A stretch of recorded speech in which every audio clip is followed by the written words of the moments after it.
জানিয়ে দেব এই মুহূর্তে হাতে পাওয়া সর্বশেষ গুরুত্বপূর্ণ আপডেট বাংলা সংবাদ। শুরুতেই থাকছে আওয়ামী লীগের কর্মসূচিতে বাধা নিয়ে ভারতীয় সাংবাদিকের প্রশ্ন, যা বলল যুক্তরাষ্ট্র।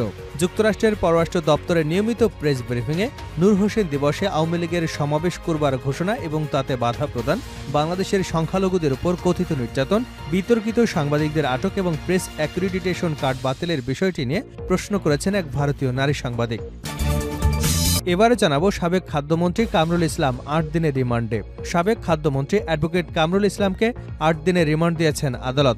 মঙ্গলবার রাজধানী নিউ মার্কেট থানার হত্যা মামলায় তাকে রিমান্ড দেন। এর আগে কামরুল ইসলামকে আদালতে হাজির করে ১০ দিনের রিমান্ড আবেদন করে পুলিশ। শুনানি শেষে ৮ দিনের রিমান্ড দেন আদালত। জানাবো খুনি হাসিনা ভারতে বসে দেশের বিরুদ্ধে ষড়যন্ত্র করছে। বিএনপির যুগ্ম মহাসচিব শহীদুদ্দিন চৌধুরী অ্যানি বলেছেন, দেশ ছেড়ে পালিয়ে যাওয়া খুনি হাসিনা ভারতে বসে দেশ এবং জাতির বিরুদ্ধে ষড়যন্ত্র করছে। স্বৈরাচারদের বিচার না হলে এদেশের গণতন্ত্র হুমকির মুখে পড়বে। তাই খুনি হাসিনাকে দেশে ফিরিয়ে এনে বিচারের মুখোমুখি করতে হবে। এদিকে টাঙ্গাইলের মধুপুরে বাস পিকআপ সংঘর্ষে নিহত ৪। টাঙ্গাইলের মধুপুরে বাস ও পিকআপের সংঘর্ষে ৪ জন নিহত এবং ১ জন গুরুতর আহত হয়েছেন। নিহতদের মধ্যে পিকআপের চালক এবং হেলপার রয়েছেন বলে জানা গেছে। এবারে থাকছে ভারতীয় মৌলানা সাদকে ছাড়া ইস্তেমা হতে দেবে না তার অনুসারীরা। মৌলানা সাদকে ছাড়া এবার ইস্তেমা হতে দেবে না তার অনুসারীরা। সাদকে আসার অনুমতি দেওয়ার দাবি জানিয়েছেন তারা। একই সঙ্গে দাবি করেছেন, ষড়যন্ত্র করে মৌলানা সাদকে আসতে দেওয়া হচ্ছে না।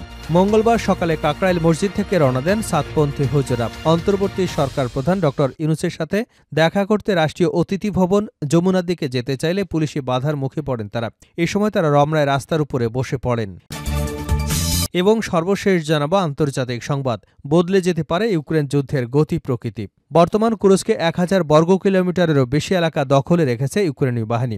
বাইডেন প্রশাসনের নতুন সিদ্ধান্তের পর এখন তারা এই অঞ্চলের চারপাশে হামলা চালাতে পারে। এতে আগামী কয়েক মাসে যুদ্ধের গতি প্রকৃতি বদলে যেতে পারে। এতক্ষণ শিরোনাম শুনছিলেন, এবার বিস্তারিত। প্রিয় দর্শক, আপনি যদি এই চ্যানেলে নতুন হয়ে থাকেন, ভিডিওটি দেখতে দেখতে চ্যানেলটি সাবস্ক্রাইব করে আমাদের সঙ্গে থাকুন। আর এই ভিডিও সম্পর্কে আপনি আপনার মূল্যবান মতামতটি কমেন্ট বক্সে জানিয়ে দিন। আর হ্যাঁ প্রিয় দর্শক, জানিয়ে দিন ভিডিওটি কোথা থেকে দেখছেন। আওয়ামী লীগের কর্মসূচিতে বাধা নিয়ে ভারতীয় সাংবাদিকের প্রশ্ন, যা বলল যুক্তরাষ্ট্র। যুক্তরাষ্ট্রের পররাষ্ট্র দপ্তরের নিয়মিত প্রেস ব্রিফিংয়ে নূর হোসেন দিবসে আওয়ামী লীগের সমাবেশ করবার ঘোষণা এবং তাতে বাধা প্রদান, বাংলাদেশের সংখ্যালঘুদের উপর কথিত নির্যাতন, বিতর্কিত সাংবাদিকদের আটক এবং প্রেস অ্যাক্রিডিটেশন কার্ড বাতিলের দাবিতে প্রশ্ন করেছেন এক ভারতীয় নারী সাংবাদিক। স্থানীয় সময় সোমবার প্রেস ব্রিফিংয়ে কথা বলতে আসেন পররাষ্ট্র দপ্তরের মুখপাত্র ম্যাথিউ মিলার। এতে ভারতীয় সাংবাদিক প্রশ্ন করে বলেন, আওয়ামী লীগের শান্তিপূর্ণ সমাবেশে সংঘবদ্ধ হামলার খবর শোনা যাচ্ছে। নারীদের উপর হামলা, সংখ্যালঘুদের উপর হামলা, সাংবাদিকদের জেল এবং প্রেস অ্যাক্রিডিটেশন কার্ড বাতিল করা হয়েছে। বাংলাদেশের অন্তর্বর্তী সরকারের সমালোচকরা বলছেন, ছাত্রদের ৫ই আগস্টের বিপ্লব দেশকে আবারও সেখানে নিয়ে যাচ্ছে যেখান থেকে এটি শুরু হয়েছিল। আমরা দেখছি বেদান্ত প্যাটেল এসবে নিন্দা জানিয়েছেন। বাংলাদেশের অন্তর্বর্তী সরকারের সঙ্গে এ ব্যাপারে আপনারা কি কোনো কথা বলেছেন? এর জবাবে মিলার বলেন, বাংলাদেশের সঙ্গে আলাদাভাবে কি কথা হয়েছে সেটি আমি এখনো বলতে পারবো না। তবে আমাদের বাংলাদেশ সরকারের কাছে স্পষ্ট করেছি, যেমনটা আমরা বিশ্বাস করি, সব দেশের কাছে করি, আমরা শান্তিপ্রিয় আন্দোলনকে সমর্থন করি এবং চাই না সরকার কোনোভাবেই শান্তিপ্রিয় আন্দোলনে সহিংস দমনপীড়ন চালাক। এরপর ওই ভারতীয় সাংবাদিক বাংলাদেশের সংবিধান থেকে নিরপেক্ষতা বাদ দেওয়ার উদ্যোগের বিষয়ে প্রশ্ন করেন এবং জিজ্ঞাসা করেন এ ব্যাপারে তারা কিছু বলবেন কিনা। এর জবাবে মিলার বলেন, তিনি বিষয়টি টুকে রাখবেন এবং তাদের কিছু বলার আছে কিনা দেখবেন। সাবেক খাদ্যমন্ত্রী কামরুল ইসলাম ৮ দিনের রিমান্ডে। সাবেক খাদ্যমন্ত্রী অ্যাডভোকেট মোহাম্মদ কামরুল ইসলামকে ৮ দিনের রিমান্ডে পাঠিয়েছেন আদালত। মঙ্গলবার রাজধানী নিউ মার্কেট থানার হত্যা মামলায় তাকে রিমান্ড দেন আদালত। এর আগে কামরুল ইসলামকে আদালতে হাজির করে ১০ দিনের রিমান্ড আবেদন করে পুলিশ। শুনানি শেষে ৮ দিনের রিমান্ড দেয় আদালত। এদিকে সোমবার রাতে রাজধানীর উত্তরার ১২ নম্বর সেক্টর থেকে তাকে গ্রেপ্তার করে ঢাকা মহানগর গোয়েন্দা পুলিশ। ইতিমধ্যেই অ্যাডভোকেট কামরুল ইসলাম এবং তার স্ত্রী সন্তানদের নামে থাকা দেশে বিদেশে বিপুল অবৈধ সম্পদের খোঁজে অনুসন্ধানে নেমেছে দুর্নীতি দমন কমিশন। গত ১৪ অক্টোবর দুদকের প্রধান কার্যালয় এ সিদ্ধান্ত নেয় বলে গণমাধ্যমে জানান সংস্থাটির উপপরিচালক ও জনসংযোগ কর্মকর্তা মোহাম্মদ আক্তারুল ইসলাম। কামরুল ইসলাম ১৯৫০ সালের ১ জুন ঢাকার মোহাম্মদপুরে জন্মগ্রহণ করেন। ঢাকা বারে যোগদানের মাধ্যমে আইন পেশা শুরু করেন কামরুল ইসলাম। পরে বাংলাদেশ সুপ্রিম কোর্ট আইনজীবীতে যোগদান করেন তিনি। বর্তমানে বাংলাদেশ আওয়ামী লীগের প্রেসিডিয়াম মেম্বার হিসেবে দায়িত্ব পালন করছেন।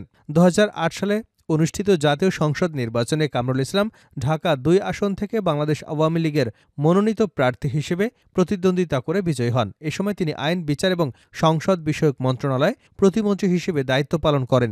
২০১৪ সালে অনুষ্ঠিত ১০ম জাতীয় সংসদ নির্বাচনে একই এলাকা থেকে বিনা প্রতিদ্বন্দ্বিতায় সংসদ সদস্য হিসেবে নির্বাচিত হন। ২০১৪ সালে তিনি খাদ্যমন্ত্রীর দায়িত্ব লাভ করেন।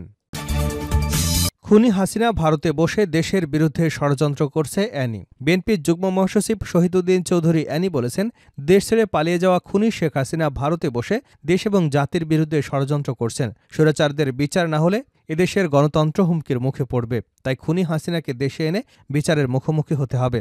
বরিশালে বাকেরগঞ্জ উপজেলা বিএনপির উদ্যোগে বাকেরগঞ্জ সরকারি কলেজ মাঠে বিকেলে অনুষ্ঠিত সমাবেশে প্রধান অতিথির বক্তব্যে অ্যানি এসব কথা বলেন। দ্রুত সংস্কার শেষে জাতীয় সংসদ নির্বাচন অনুষ্ঠানের ব্যাপারে অন্তর্বর্তী সরকারকে নির্বাচনী রোডম্যাপ ঘোষণার দাবি জানিয়েছেন অ্যানি। তিনি বলেন, গত ১৭ বছর ধরে গণতন্ত্র দেশের মানুষের জন্য আন্দোলন সংগ্রাম করেছে বিএনপি। এ সময় বিএনপির হাজার হাজার নেতাকর্মী হামলা, মামলা, গুম, খুনের শিকার হয়েছেন। শুধু হাসিনা নন, যারা এসব অপকর্মের সঙ্গে জড়িত তাদের গ্রেপ্তার এবং বিচার নিশ্চিত করতে হবে। কারণ স্বৈরাচারের বিচার না হলে দেশে গণতন্ত্র হুমকির মুখে পড়বে। টাঙ্গাইলের মধুপুরে বাস পিকআপ সংঘর্ষে নিহত ৪। টাঙ্গাইলের মধুপুরে বাস এবং পিকআপের সংঘর্ষে ৪ জন নিহত এবং আরও একজন গুরুতর আহত হয়েছেন। আহতদের মধ্যে পিকআপের চালক, হেলপার রয়েছেন বলে জানা গেছে। মঙ্গলবার ভোর ৫টায় টাঙ্গাইল ময়মনসিংহ মহাসড়কে পৌর এলাকার মালাউরি সরকারি প্রাথমিক বিদ্যালয়ের সামনে দুর্ঘটনা ঘটে। মধুপুর থানার অফিসার ইনচার্জ ইমরানুল কবির এ তথ্য নিশ্চিত করেছেন।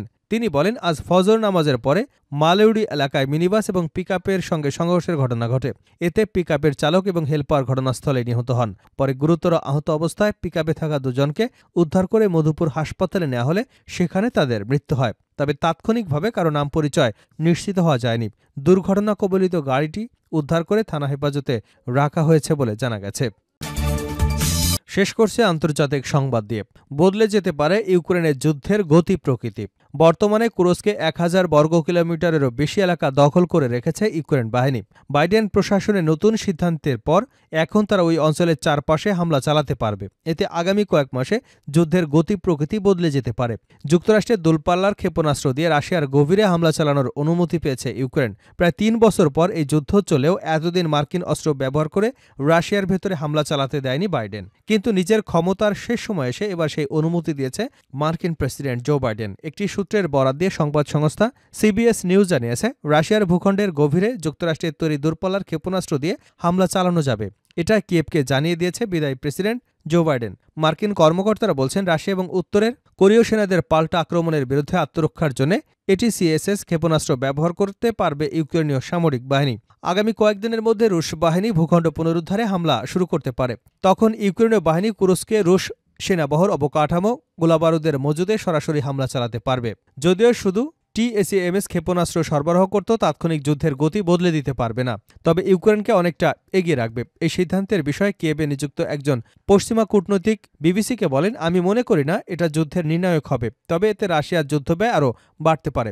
এদিকে যুক্তরাষ্ট্রের সরবরাহ করা দূরপাল্লার ক্ষেপণাস্ত্র ব্যবহার করে রাশিয়ায় হামলা চালাতে ইউক্রেনকে যে সবুজ সংকেত দিয়েছেন প্রেসিডেন্ট জো বাইডেন, তা নিয়ে নতুন করে এক উত্তেজনা শুরু হয়েছে।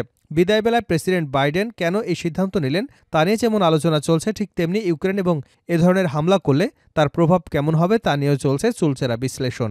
এর প্রতিক্রিয়ায় রাশিয়া বলছে, বাইডেন প্রশাসন এই সিদ্ধান্ত নিয়ে সংঘাতের আগুনে ঘি ঢালছে। এর ফলে আরেকটি বিশ্বযুদ্ধ ঝুঁকির বেড়ে যেতে পারে বলে মনে করছে দেশটি। এমনকি বাইডেনের এই সিদ্ধান্তে চড়েছেন নবনির্বাচিত মার্কিন প্রেসিডেন্টের বড় ছেলে ডোনাল্ড ট্রাম্প জুনিয়র। তিনি বলেছেন, অবস্থা দেখে মনে হচ্ছে বর্তমান প্রশাসন তৃতীয় বিশ্বযুদ্ধ শুরু করতে চায়। অবশ্য এখন পর্যন্ত ডোনাল্ড ট্রাম্প এ বিষয়ে কোনো প্রতিক্রিয়া জানায়নি। খবর বিবিসি এবং সিএনএনের। দূরপাল্লার ক্ষেপণাস্ত্র ব্যবহার করে রাশিয়ার ভূখণ্ডের গভীরে হামলা চালাতে এবারই প্রথম আনুষ্ঠানিক অনুমতি দিয়েছে যুক্তরাষ্ট্র। বিবিসির মার্কিন অংশীদার সিবিএস নিউজ বলছে, রাশিয়ার ভূখণ্ডের গভীরে যুক্তরাষ্ট্রের তৈরি এটিসিএমএস ক্ষেপণাস্ত্র দিয়ে কিয়েভে হামলা চালানোর বিষয়ে আর কোনো বাধা নেই। এটি কিয়েভকে জানিয়ে দিয়েছে বিদায়ী বাইডেন প্রশাসন। তবে এর আগে এ ধরনের হামলায় ওয়াশিংটনের সায় ছিল না। মার্কিন প্রশাসনের শঙ্কা ছিল, রাশিয়ার ভূখণ্ডের গভীরে কিয়েভকে হামলা চালানোর অনুমতি ইউক্রেন যুদ্ধ আরও সম্প্রসারণ ঘটাতে পারে।